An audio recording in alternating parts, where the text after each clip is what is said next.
Hello friends, welcome back to my YouTube channel. कैसे हो आप सब और कैसी चल रही है आपकी तैयारी। आई होप आप सब बहुत अच्छे होंगे। तो हमारी लास्ट की जो 3 क्लासेस थी उसमें हमने जो भी हमारी इम्पोर्टेंट इकोनॉमिस्ट हैं और उनके प्रोपाउंडर हैं, मतलब जितने भी कंसेप्ट थे हमारे जो हमारे एग्ज़ाम के पॉइंट ऑफ व्यू से इम्पोर्टेंट थे, उन सबको कवर किया था। तो आज हम उन सब से रिलेटेड जितने भी PYQ आए हुए हैं, जो बार बार रिपीट हुए हैं, फ्रिक्वेंटली जो बार बार पूछे जाते हैं, उन सबको कवर करेंगे ताकि आप सब का जो रिवीजन है वो अच्छे से हो जाए। जो हमने लास्ट 3 दिन जितनी भी थ्योरीज की हैं वे आप सबको अच्छे से याद हो जाए और आपको ये भी ना लगे कि हमारा टाइम वेस्ट हो रहा है। आपको लगे कि हाँ, जो एग्ज़ाम में आएगा, जो एग्ज़ाम के पॉइंट ऑफ व्यू से इम्पोर्टेंट है, हम वही पढ़ रहे हैं।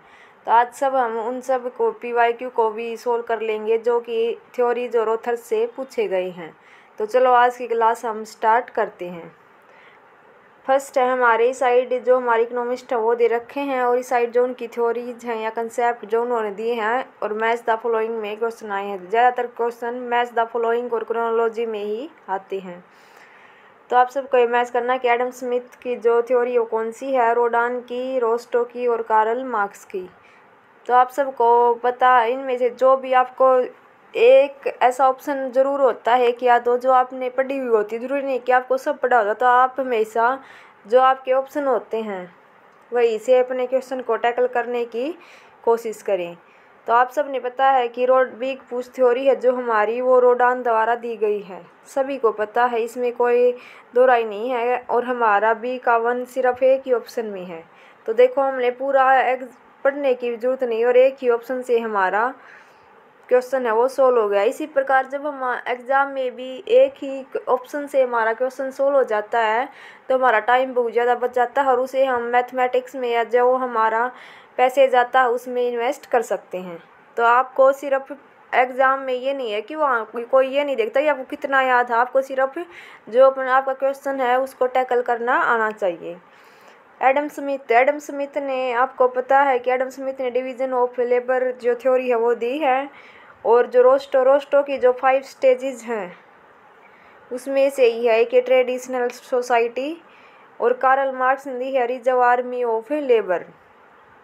तो हमारा ऑप्शन ए फोर्थ ऑप्शन हमारा सही आंसर हो जाएगा। तो आप देखो कि जो हमने लास्ट 3 डेज में किया है वही से हमारे क्वेश्चन बन रहे हैं, हम ऐसे ही कुछ टाइम वेस्ट नहीं कर रहे। नेक्स्ट कर लेते हैं हम अपना मेन्यू कॉस्ट दिया गया है, क्वांटिटेटिव ईजिंग, पंप प्राइमिंग और trade off between inflation and unemployment. तो आप सबको पता होना चाहिए कि मेन्यू कॉस्ट है वो किससे रिलेटेड है, या quantitative easing, pump priming, trade off between inflation और अनएम्प्लॉयमेंट। तो आप सबको एक मिनट,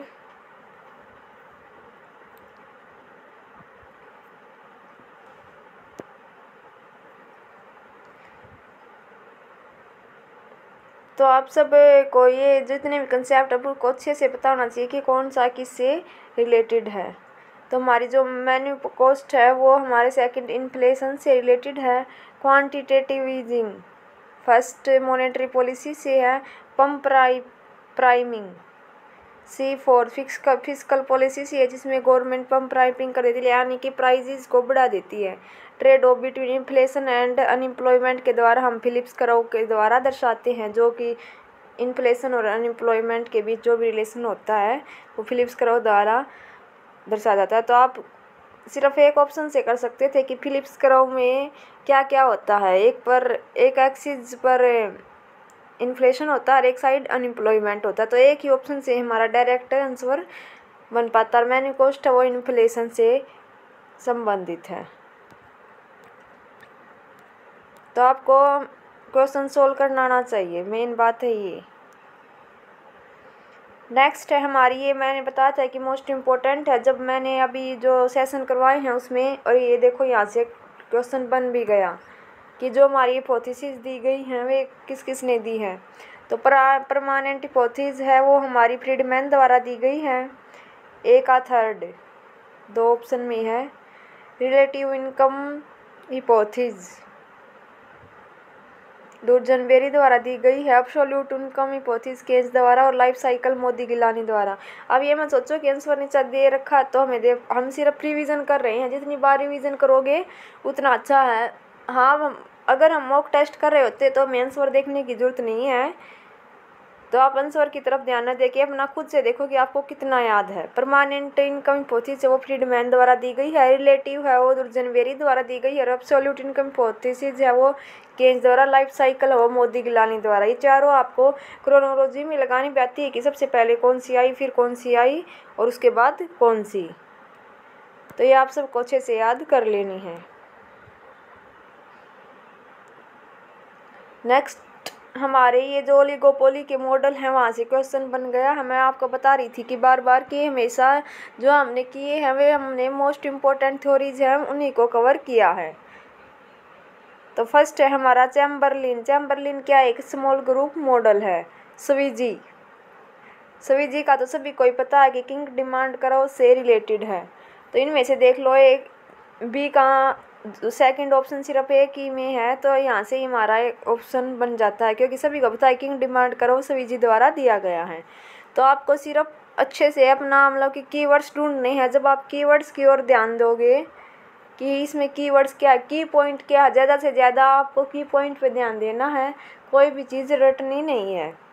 स्टैकलबर्ग मॉडल है ये रिएक्शन कर्व दिया है, और फेल्नर ने प्राइस लीडरशिप मॉडल दिया है। तो हमारा फोर्थ ऑप्शन सही हो जाएगा। ये हमारे जो ओलिगोपोली के मॉडल हैं ये अच्छे से कर लेना, क्योंकि यहाँ से क्वेश्चन बार बार बनता है।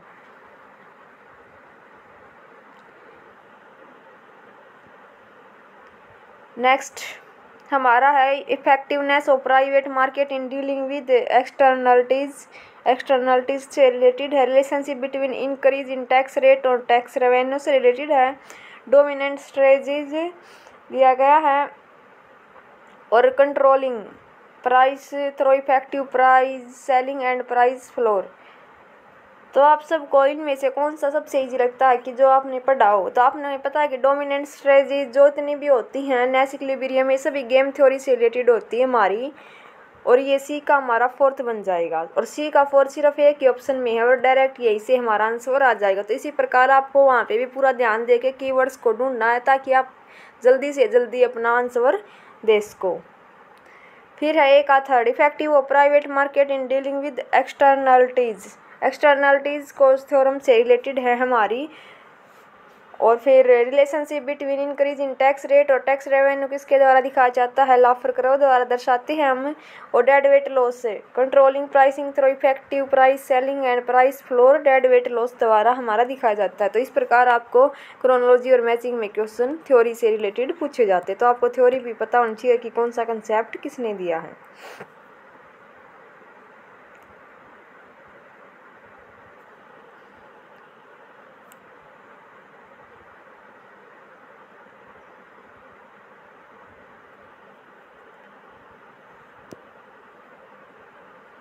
नेक्स्ट है हमारा प्रॉफिट से रिलेटेड थ्योरी है ये हमारी। देख लो आप, मैंने कल भी बताया था कि रेंट से रिलेटेड सभी अलग अलग आती है। प्रॉफिट से profit as a dynamic surplus, profit as a reward for innovation, profit uncertainty bearing theory, और arise due to monopoly power enjoyed by the producers.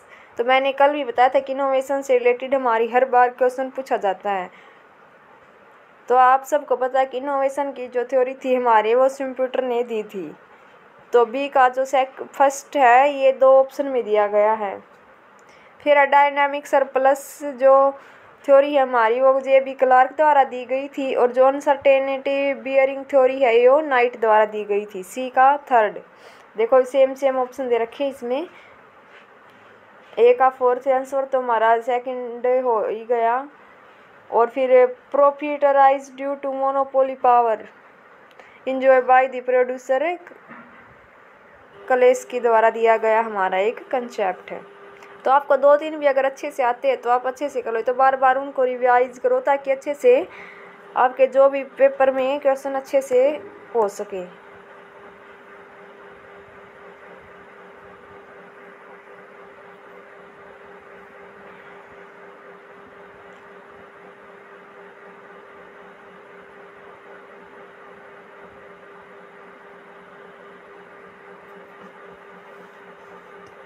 Next है हमारा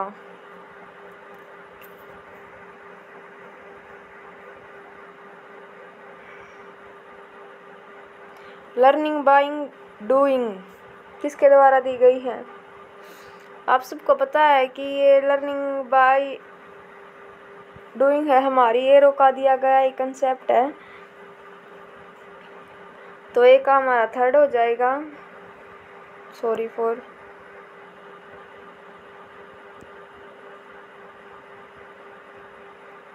लर्निंग बाय डूइंग एरो द्वारा दी गई है। और फिर हमारा बेस टेक्निकल प्रोग्रेस है, ये हमारी रॉबिन्सन द्वारा दी गई है। और जो थ्योरी ऑफ डेमोग्राफिक 4 स्टेज दी गई है पॉपुलेशन की, ये कार्क्स द्वारा दी गई हैं। और सी का हमारा फर्स्ट आंसर हो जाएगा।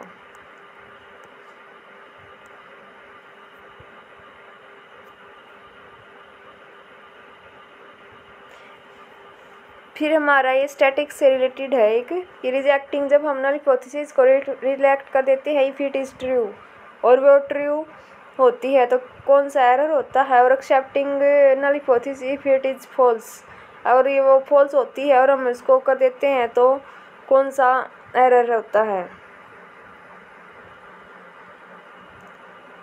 तो जब हम रिजेक्ट कर देते हैं और उस मतलब ट्रू होती है तो हमारा एरर होता है अल्फा एरर, ए का थर्ड।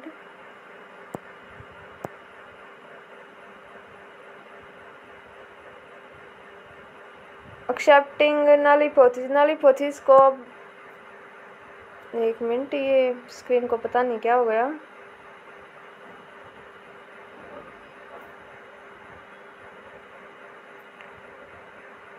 आई होप आप सबको सही दिखाई दे रहा होगा।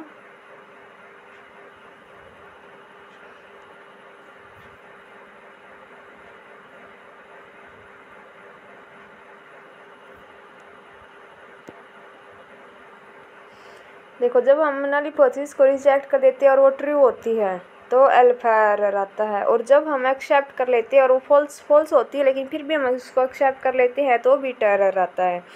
Probability of rejecting null hypothesis when it is false, जब हम प्रोबेबिलिटी क्या है कि हम उसको रिजेक्ट करेंगे और जब वह फॉल्स होगी तो 1 - बीटा एरर इसका आएगा। और measuring sampling variability due to random false को क्या कहते हैं? स्टैंडर्ड एरर कहा जाता है। तो इसका डी ऑप्शन हमारा सही हो जाएगा। इसको हम अलग से एक टॉपिक को अच्छे से कवर करेंगे जिसमें हम पूरा एक्सप्लेनेशन करेंगे इनकी, ऐसे समझ में नहीं आएगा आपको। नेक्स्ट है हमारा a double Kaldor Hicks test, किसने दिया है? Compensation prize, social welfare function और इम्पॉसिबल थ्योरम। तो आप सबको इनमें से कौन सा इजी लग रहा है? जो आपको आता तो इम्पॉसिबल थ्योरम आप सबको पता है कि ये एरो द्वारा दी गई है, एक फोर्थ का सेकंड हो जाएगा, ये 2 ऑप्शन में दिया गया है। ए डबल कैल्डर टेस्ट किसने दिया? स्टेवोल्स्की द्वारा दिया गया है डबल क्राइटेरिया टेस्ट। हमारा बी ऑप्शन सही है। कंपनसेशन प्राइज कैल्डर हिग्स द्वारा दिया गया है। सोशल वेलफेयर है जो वो बर्गसन द्वारा दी गई हमारी थ्योरी है जो कि वेलफेयर से इम्पोर्टेंट, जिसमें पैरेटो ऑप्टिमिलिटी और ये सभी आते हैं। और इसी से ये एरो भी इसी में आती है, इम्पॉसिबल थ्योरी एरो द्वारा दी गई है। ये सब हमने अपनी जो लास्ट क्लासेस थी उन सब में कवर कर लिया है।